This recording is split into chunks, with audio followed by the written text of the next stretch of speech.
ერთხელ მაინც თუ ყოფილხართ აქციაზე, აუცილებლად გემახსოვრებათ ესეთი ადამიანები. პოლიციელები, რომლებიც აქციის მონაწილეებს მუდმივად და გაუჩერებლად დაუღალავად უღებენ ხოლმე ვიდეოს ან ფოტოს. რა შუაში ახლა ეს გიორგი ახობაძესთან, რომელზეც ამ ვიდეოში მინდა მოგიყვეთ. ექიმთან, რომელიც 8 დეკემბრის ღამეს დაიჭირეს ნარკოდანაშაულის ბრალდებით და 8-დან 20 წლამდე პატიმრობა ემუქრება.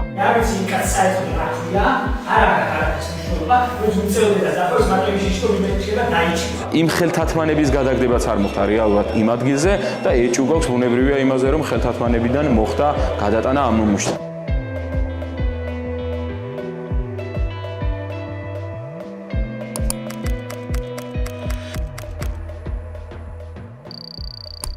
ახობაძის საქმე ახლა არის ეგრეთ წოდებული დამკავებელი პოლიციელების გამოკითხვის ეტაპზე. მე რამდენიმე სასამართლო პროცესს დავესწარი და მინდოდა რომ რაღაცნაირად ეს თავი მომეყარა ერთ ვიდეოში და მოგიყვეთ. და მოგიყვეთ ორი განსხვავებული ვერსია. ერთი არის, რა თქმა უნდა, პოლიციელების და მეორე გიორგი ახობაძის. მაგრამ სანამ ამ ვერსიას მოგიყვებით, მინდა გაგახსენოთ რა ხდება ამ დროს თბილისში. რუსთაველის გამზირზე აქტიური აქციების პერიოდია. გემახსოვრებათ ალბათ ნოემბრის ბოლოდან დეკემბრის დასაწყისამდე ესეთი მძიმე დარბევების პერიოდი იყო, სპეცრაზმალები ცემდნენ, ძალადობდნენ აქციის მონაწილეებზე და ამ ფორმებით და ამ ყველაფრის ფონზე იჭერდნენ, მაგრამ 7 დეკემბერი არის უკვე რაღაცნაირად ეს ეგრეთ წოდებული ტიტუშკების ქუჩაში გამოყვანის პერიოდი. ესენი არიან მოძალადე ჯგუფები, რომლებიც უკვე ინდივიდუალურად ხვდებოდნენ ხოლმე ადამიანებს და სწორედ 7 დეკემბრის ღამეს მოხდა აი ეს. Bicho. უკანა აგებია, აი ცოტა უკანა. რამე არ გაქვს სალფეტი კი რა მოწმინდოთ? სალფეტი არ გაქვს მე მქონდა პატარა. სალფეტი შეიძლება თუ არა. TV პირველის ჟურნალისტზე და ოპერატორზე ამ ადამიანებმა მძიმე ფორმებით იძალადეს. ასეთი მდგომარეობაა 7 დეკემბრის საღამოს რუსთაველზე და ამ დროს გიორგი ხარგელია, რომელიც არის ნარკოდანაშაულთან ბრძოლის სამმართველოს ერთ-ერთი დეტექტივი, იღებს ოპერატიულ ინფორმაციას. ეს ოპერატიული ინფორმაცია მოსდის WhatsApp-ზე, მესიჯის საშუალებით და აი ამ წყაროზე, რომელიც ჩვენთვის ანონიმურია, შემდეგ უკვე სასამართლო პროცესზე ეს დეტექტივი იტყვის, რომ სანდო წყაროა, იმიტომ რომ მის მიერ მოწოდებული ინფორმაცია ყოველთვის რეალიზებულიაო. ანუ რა ინფორმაციაც მოუწვდი, ეს ყოველთვის გამართლებულაო. მოკლედ, აი ამ ოპერატიული ინფორმაციის საფუძველზე 9 საათზე ეს დეტექტივი იბარებს 6 პოლიციელს, პოლიციის თანამშრომელს და ეუბნება ეგეთ რაღაცას, რომ გიორგი ახობაძეს, მოქალაქე გიორგი ახობაძეს, რომელზეც მიაწოდეს ინფორმაცია, რომ არის აქტიური ნარკომომხმარებელი, აქვსო თანო ნარკოტიკული საშუალებაო, მასაც და მის თანმხლებ პირსაცო, ეს დანიშნულოვანი დეტალია და ღამის პირველი საათიდან 2 საათამდე უნდა გადაადგილდეს მანქანითო მტკვრის მარჯვენა სანაპიროზეო. და დეტექტივი აძლევს პოლიციელებს ეგეთ დავალებას, რომ წავიდნენ მარჯვენა სანაპიროზე იმოძრაონ, იპატრულირონ, ასე ვთქვათ, და დააკავონ ეს ადამიანი, იმიტომ რომ არის ნარკოდანაშაულში ეჭვმიტანილი. პირველ საათზე უცებ ხედავენ მანქანიდან, რომ მტკვრის მარჯვენა სანაპიროზე გაჩერებულია და ციმციმები აქვს ავარიული ჩართული გიორგი ახობაძის მანქანას და თვითონ არის მანქანიდან გადმოსული. მაგრამ სანამ ამ ისტორიას გავაგრძელებ, ანუ როგორ გაგრძელდა მე გიორგი ახობაძის ჩხრეკა, ძალიან მოკლედ მინდა გითხრათ, მოკლედ ვინ არის ეს ადამიანი. გიორგი ახობაძე არის ექიმი, მაგრამ ამის პარალელურად არის ძალიან აქტიური მოქალაქე აი ამ პერიოდში. ძალიან ღიად აკრიტიკებს სოციალური ქსელებიდან ქართული ოცნების პოლიტიკას და პარალელურად აქტიურად დადის აქციებზე. ყველამ ვიცით, რომ გიორგი ახობაძე თავის რაღაცა საკვებით ეხმარება აქციის მონაწილეებს. და დაკავების ღამესაც გიორგი იყო აქციაზე, ანუ აქციიდან ბრუნდებოდა. და წარმოიდგინეთ ხა ესეთი რაღაც, რომ აი დეკემბრის დასაწყისში დარბევების, დაჭერების, პოლიციის მხრიდან რეპრესიების და წამების შემთხვევების ფონზე გიორგი ახობაძე აქციაზე მიდის ნარკოტიკული საშუალებთან, დიდი ოდენობის ნარკოტიკული საშუალება უდევს თან ჯიბეში, ხო? ეს ცალკე ლოგიკური ამბავია, მაგრამ მოდით ისევ პოლიციის ვერსიას დაუბრუნდეთ. მოკლედ, გიორგი ახობაძე დაინახეს უცებ მანქანა გაჩერებული, გადმოსული იქიდან მივიდნენ, წარუდგინეს საკუთარი თავები პოლიციელების ვერსიით და დაიწყეს ჩხრეკა. ეხლა რა ხდება? ანუ 6 პოლიციელია მისული ადგილზე, 2 ადამიანი არის ეჭვმიტანილი, ანუ გიორგი ახობაძე და მისი თანმხლები პირი ლევან ბერიძე. 3 პოლიციელი ნაწილდება ამ 2 ადამიანზე, რომ გაჩხრიკონ. ეხლა როგორ ხდება ეს ყველაფერი? გიორგი ახობაძე და ლევან ბერიძეს აშორებენ ერთმანეთისგან, ლევან ბერიძის ჩხრეკას ახორციელებს ერთი ადამიანი, ორი იჭერს. ასევე გიორგი ახობაძის ჩხრეკას ახორციელებს ვინმე ალექს კობერიძე და დანარჩენი ორი პოლიციელი მის შეკავებას ცდილობს. პოლიციელები სასამართლო დარბაზში ყვებიან ეგეთ რაღაცას, რომ იყო შანსიო, რომ გიორგი ახობაძე გაქცეული იყო. გიორგი ახობაძე ზოგადად გადაადგილების პრობლემები აქვს და სირბილს ფიზიკურად ვერ შეძლებდა, მაგრამ ამას რომ თავი დავანებოთ, წარმოიდგინეთ, 3 პოლიციელია თითო ადამიანზე მიჩენილი და ამ 3-ვე პოლიციელს აქვს იარაღი და ამას ადასტურებენ პროცესზე და ასევე აქვთ ხელბორკილები, ანუ ძალიან მარტივად შეეძლოთ, რომ ერთ ადამიანსაც კი მიუხედავად იმისა, რომ შეიძლება არ ცოდნოდათ, რომ გიორგის გადაადგილების პრობლემები აქვს, ძალიან მარტივად შეეკავებინათ. მაგრამ ამბობენ ეგეთ რაღაცას, რომ ორი ადამიანი იჭერდა და მესამე ჩხრეკდა. პოლიციელმა ალექს კობერიძემ დაიწყო გიორგი ახობაძის ჩხრეკა. ეს არის პოლიციელების ვერსია კიდევ ერთხელ და უცებ აღმოაჩინა ჯინსის ჯიბეში, ერთ-ერთ ჯიბეში 4 დაფასოებული ეს ნარკოტიკული საშუალება და შეინახან სპეციალურ პოლიეთილენის პარკში განათავსა. ამ დროს დანარჩენი 3 პოლიციელი უკვე ამ ლევან ბერიძეს ჩხრეკს, იქ შელაპარაკება ხდება, იმიტომ რომ ლევანი სიტყვიერად უწევს წინააღმდეგობას და ადმინისტრაციული წესით ლევანს აკავებენ. მას შემდეგ, რაც გიორგი ახობაძეს უპოვიან ნარკოტიკულ საშუალებას ჯიბეში, მას ადებენ ხელბორკილებს და ეს ალექს კობერიძე პოლიციელი გადადის უკვე მანქანის ჩხრეკაზე, მაგრამ იქ კანონსაწინააღმდეგოს ვერაფერს ვერ პოულობს. და ახლა მოდის უკვე სახლის ჩხრეკის დრო. გაგახსენებთ, რომ ოპერატიული ინფორმაციის საფუძველზე იმ წყარომ, ანუ ანონიმურმა წყარომ ჩვენთვის პოლიციელებს უთხრა, რომ ორივე ამ ადამიანს, ანუ გიორგი ახობაძესაც და ლევან ბერიძესაც ნარკოტიკული საშუალება ჰქონდათ და ასევე ჰქონდათ სახლშიო.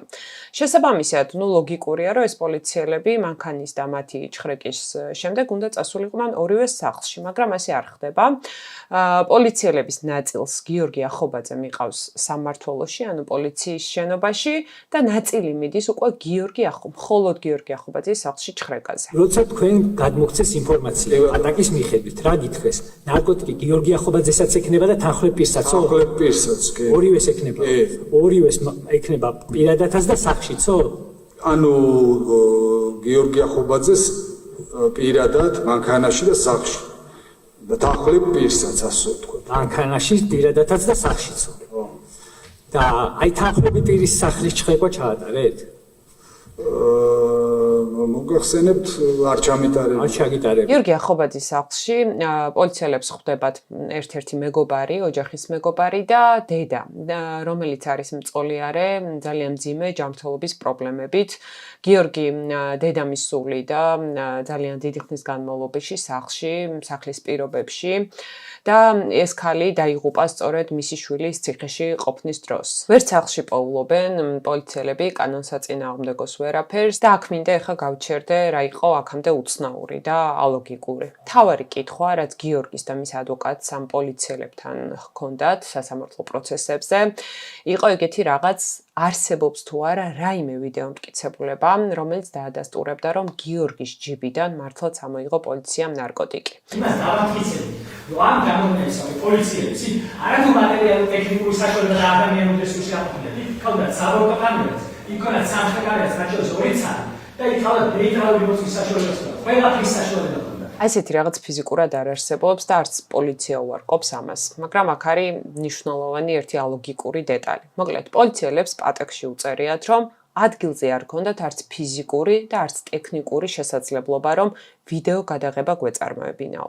ამ ორივე ვერსიას აქვს ალოგიკური შინაარსი. რატო ახლა? ანუ წარმოიდგინეთ 6 შეიარაღებული პოლიციელი ორის წინააღმდეგ, 2 ეჭვმიტანილის წინააღმდეგ, რომელსაც ჩხრეკენ.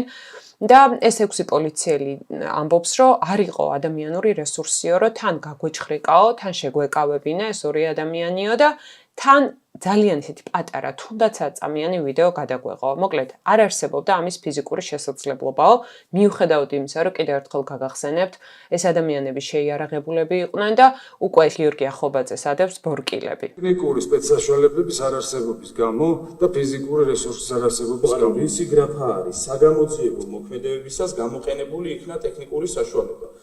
წერია აქ, რომ არ გამოყენებულა ტექნიკური საშუალებების არარსებობის გამო. და ამას დაეთანხმეთ თქვენ, ხო? მერე არაფერი, ამერი. რატომ უსვამს ასეთ კითხვას ადვოკატი პოლიციელს?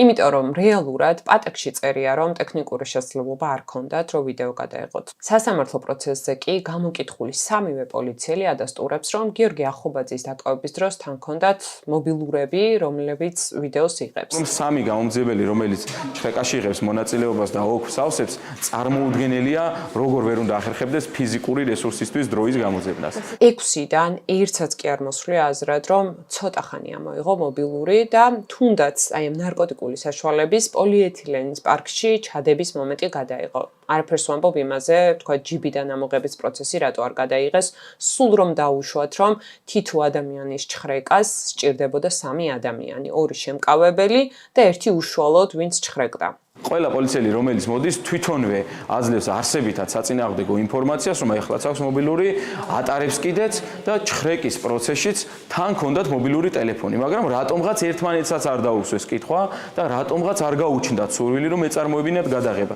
და ალბათ მიხვდით რატომ გაჩვენეთ ვიდეოს დასაწყისში ის პოლიციელი პოლიციის სახეხატი რომელიც მუდმივად იღებს ვიდეოს და ფოტოს აქციის მიმართულებით აქვს ხოლმე მომართული მობილური ანუ აი ესეთი თვალთვალი და პოლიციური აი ამ რაღაცა სისტემის პირობებში, როდესაც აქციებზე ყველა პოლიციელს მობილური უჭირავს ხოლმე ხელში და ყველა ადამიანს სახეს, ყველა ადამიანის გადაადგილებას იღებენ. წარმოიდგინეთ, როგორ ალოგიკურად უნდა ჟღერდეს მოსამართლისთვის, რომ 6 პოლიციიდან ერთსაც არ მოუვიდა აზრად, რომ ცოტა ხანი ამოიღო მობილური და ესეთი ჩხრეკის მომენტი გადაიღო. იურიდიულად ამას ეძახიან ნეიტრალურ მტკიცებულებას. ანუ საკონსტიტუციო სასამართლოს გადაწყვეტილება არსებობს, რომელიც ამბობს ეგეთ რაღაცას, რომ როდესაც მით უმეტეს ესეთ მძიმე ბრალდებას და ჩხრეკას ეხება საქმე, პოლიციელმა უნდა გადაიღოს ვიდეო ან დაუძახოს ნეიტრალურ მოწმეს, რომელიც დაესწრება ამ პროცესს და მე შეიძლება სასამართლოზე გამოიკითხოს. ანუ წარმოიდგინეთ პოლიციას უკვე ვთქვით, რომ ვიდეო არ გადაუღია, მაგრამ მტკვრის მარჯვენა სანაპიროზე, სადაც ძალიან ბევრი მანქანა გადაადგილდებოდა და ეს თვითონაც დაადასტურეს, რომ მანქანები მოძრაობდა იმ პერიოდში, შეძლო ძალიან მარტივად გაეჩერებინა ერთ-ერთი მანქანა და ეთხოვა, რომ დასწრებოდა აი ამ პროცესს, ხო, ჩხრეკის პროცესს, ან რაღაცა იმ ნეიტრალურ მოწმეს ვიდეო გადაიღო, მაგრამ ამაზეც ალექს კობერიძემ თქვა, რომ მომერიდა უბრალოდ მანქანის გაჩერება. ნეიტრალური მტკიცებულება არ არის წარმოდგენილი. ჩვენებები მათ შორის ნეიტრალურია მოწმე პოლიციელის ჩვენება? თუ პასუხის მოსმენა არ გინდათ შეგვიძლია შევწყვეტ. პასუხია ნეიტრალური მტკიცებულება რომელი? რატომ არის ეს ნეიტრალური მტკიცებულების მოპოვების ამბავი ძალიან მნიშვნელოვანი ამ საქმეში? ნუ გარდა იმისა, რომ პოლიციელების არაპროფესიონალიზმზე მიანიშნებს და ეს კარგადაც ჩანდა სასამართლო პროცესებზე პირველად ადვოკატმა, როდესაც პოლიციელს კითხა, იცოდა თუ არა საკონსტიტუციო სასამართლოს აი ამ გადაწყვეტილებაზე, რომ პოლიციელი ვალდებულია ეს ნეიტრალური მტკიცებულება მოიპოვოს. პირველმა პოლიციელმა ვერ გასცა ესეთი ცხადი პასუხი და შემდეგ როგორც მივხვდი, შემდეგ პოლიციელებს უკვე პროკურორმა დაარიგა, რომ უნდა სცოდნოდათ ამ გადაწყვეტილების შესახებ ეს ინფორმაცია მაინც უნდა ჰქონოდათ. საქმეში არის ცრუ პატაკი და ამ ცრუ პატაკის საფუძველზე მიუხედავად იმისა, რომ ცრუ პატაკია, მტკიცებულებიდან გამომდინარეობს ის, რომ 5 საათით ადრე ამ პოლიციელებმა იციან, რომ მიდიან ჩხრეკაზე და უნდა ამოიღონ ნარკოტიკული საშუალება. თუ თეორიულად ფიქრობენ, რომ რესურსი არ ეყოფათ, დაიმატონ პოლიციელები, რომლებიც არიან მინიმუმ ათეულობით ცენტრალურ კრიმინალურ პოლიციის დეპარტამენტში. შესაბამისად, ვერანაირად ვერ აიხსნება ის ფაქტი, თუნდაც დაუჯეროთ პოლიციელებს, წარმოუდგენელია როგორ უნდა დაუჯეროთ, მაგრამ თუნდაც დაუჯეროთ, რომ მათ რესურსი არ ქონდათ ან ტელეფონი არ ქონდათ, 5 საათით ადრე, როცა დეპარტამენტმა იცის ნარკოტიკული საშუალების პიროვნების ჯიბეში არსებობის შესახებ, რამ უნდა ახსნას ის გარემოება, რომ არანაირ ზომებს არ იღებენ. გიორგი ყვება ეგეთ რაღაცას, რომ აქციიდან მიმავალი მტკვრის მარჯვენა სანაპიროზე გააჩერა პატრულის მანქანამ და არა იმ პოლიციელებმა, რომლებიც ახლა სასამართლოში იკითხებიან. ანუ სრულიად სხვა უცნობმა პოლიციელებმა, რომლებიც ახლა ამ საქმეში საერთოდ არ ჩანან. მოკლედ, პატრულის მანქანამ გააჩერა და უბრძანა, რომ მანქანიდან უნდა გადმოსულიყო გიორგი, რა დროსაც უცებ გაჩნდნენ უკვე ეს ჩვენთვის ნაცნობი პოლიციელები და გიორგი ყვება, რომ ძალის გამოყენებით ის გადააყუდეს მანქანის წინა ნაწილზე და აი ამ დროს იგრძნო, რომ ჯიბეში, ერთ-ერთ ჯიბეში რაღაც ჩაუდეს და გიორგი ყვებოდა პროცესზეც, რომ ის ყვიროდა და სიტყვიერად უძალიანდებოდა. ამის შემდეგ დაიწყო უკვე გიორგის ჩხრეკა და ალექს ალექს კობერიძეს, რომელზეც გითხარით, ვინც გაჩხრეკა უშუალოდ გიორგი ახობაძე.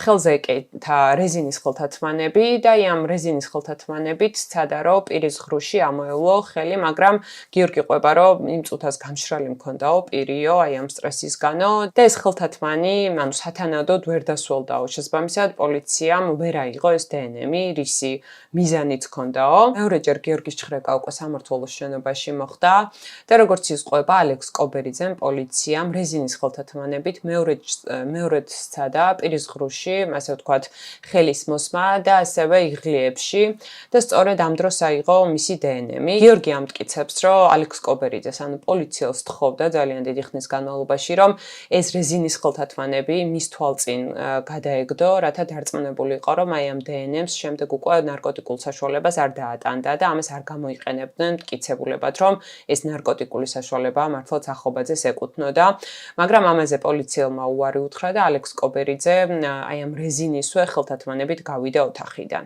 დნმ-თან დაკავშირებულ დამთხოვას დნმ-ი რეალურად და ობიექტურად თუ სასამართლო ობიექტურად შეაფასებს გარემოებას, ვერ იქნება ობიექტური მტკიცებულება და რატომ? თუნდაც თეორიულად რომ დაუჯეროთ, ესე ვთქვათ, ბრალდების მხარეს, ისეთ პირობებში, როდესაც დაუჯეროთ იმაშიც, რომ არ მომხდარა ხელოვნურად დნმ-ის ნიმუშების გადატანა, ჯიბეში როცა პოლიციელი ათავსებს ჩემ ჯიბეში ნარკოტიკულ საშუალებას, თავისუფლად შესაძლებელია ჩემი ჯიბიდან მასზე გადავიდეს ჩემი ნიმუში, რომელიც უკვე არის ჩემ ჯიბეში და ამ გზით მოხდეს ნიმუშის გადატანა. თუმცა გარდა ამისა, დაშვებებზეც რომ არ ვისაუბროთ, ჯიბიდან ამოიღეს გიორგის ჯიბიდან ჩადებული ნარკოტიკული საშუალება, ცხადია და უბრალოდ ბუნებაში ვერ ვადასტურებთ იმას, რადგან ერთის მხრივ სასამართლომ არ მოგცა ვიდეო ჩანაწერის ამოღების შესაძლებლობა თვითონ ადგილიდან, ხოლო ცენტრალურ კრიმინალურ პოლიციის დეპარტამენტიდან ჩანაწერების ამოღებაზე რომ მისაწვდომობა არ გვექნებოდა იმედია არ ეპარება არავის ეჭვი. შესაბამისად, ამ ეტაპზე ვართ იმ მოცემულობაში, როცა გიორგი ახობაძის მიერ მოწოდებული ინფორმაცია გვაქვს ხელში, რომ იგი გაჩხრიკეს ორჯერ და მათ შორის პირის ღრუში, მათ შორის იღლიის ფოსოში და შესაბამისად გვაქვს ძალიან დიდი ეჭვი, რომ ამ გზით მოხდა მისგან ნიმუშების აღება და იმ ხელთათმანების გადაგდებაც არ მოხდა რეალურად იმ ადგილზე და ეჭვი გვაქვს ბუნებრივია იმაზე, რომ ხელთათმანებიდან მოხდა გადატანა ამ ნიმუშს. შემდეგი სასამართლო პროცესი 10 ივნისს არის ჩანიშნული და როგორც ხვდები უკვე სასამართლოში მოვლენ გიორგის თანმხლები პირის ლევან ბერიძის შემკავებელი და დამკავებელი პოლიციელები გამოკითხვაზე. ხო, რას ამბობს ხოლმე ამ დროს მოსამართლე, ძალიან რთულია მის თქმა, მიხეილ ჯინჯოლია არის ეს ადამიანი. მის ბიოგრაფიას რო გადავხედე, ესეთი არაფრით გამორჩეული ადამიანი 2021 წლებიდან იწყებს უკვე სისხლის სამართლის საქმეებზე მუშაობას. სხვა პოლიტპატიმრების მოსამართლებისგან განსხვავებით, ეს ადამიანი უბრალოდ ფაქტობრივად უფუნქციოა ხოლმე სასამართლო პროცესებზე, ძალიან ცოტას ლაპარაკობს, ინერტულია და ფაქტობრივად არ ისმის ხოლმე მისი ხმა. ერთადერთი რითიც დამამახსოვრა ბოლო პროცესზე თავი არის ის, რომ გიორგის აი ამ ჩანაწერზე გაბრაზდა და მას დაემუქრა, რომ სასამართლო პროცესიდან გააძევებდა, თუ კიდევ ერთხელ აწევდა აი ამ რვეულს. რაც შეეხება მის პროკურორს, ჩმაგი გობეჯიშვილი, ეს ადამიანი არის პროკურორი უმრავლესი პოლიტპატიმრების საქმეებისა. არ გვეწერებით ბატონო ჩმაგი? არ გეწერებით არა, სხვა პროცესი მაქვს დაახლოებით 20 წუთი ვსაუბრობდი ტელევიზიასთან, თქვენ სხვა ტელევიზია ის. არა, ჩვენ ონლაინ მედია ვართ. ანუ იცით რა მაინტერესებს? მაგრამ პროცესი მაშინ ცოტა ხანი გამენოდეთ მივიკავე პროცესზე და გაგცემთ ახლა. გამორჩეულია ისეთი ტონით და დემაგოგიით და გამორჩეულია იმით, რომ პოლიციელებს ეხმარება ხოლმე თუ რაღაცა უცებ ალოგიკურ სიტყვიან ან სუსტი არგუმენტები აქვთ ხოლმე პოლიციელებს ან შეიძლება საერთოდ არ ქონდეთ.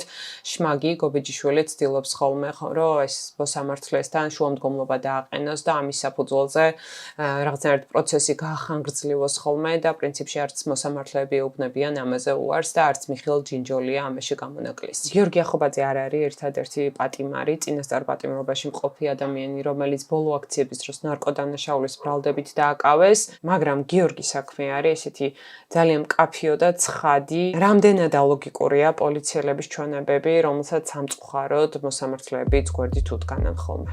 ითქვა, შეიძლება ბატონო გობეჯიშვილი რა, მაგნიცკისიას არის რა. საქმესთან ახლოს არის, მაგნიცკისიას არის რა. აი საქმესთან ახლოს არის, ამაზონ აურო შეიძლება. აგინა რა. Чем сам представляешь, что такое? И бабушка, да, да, он, потому что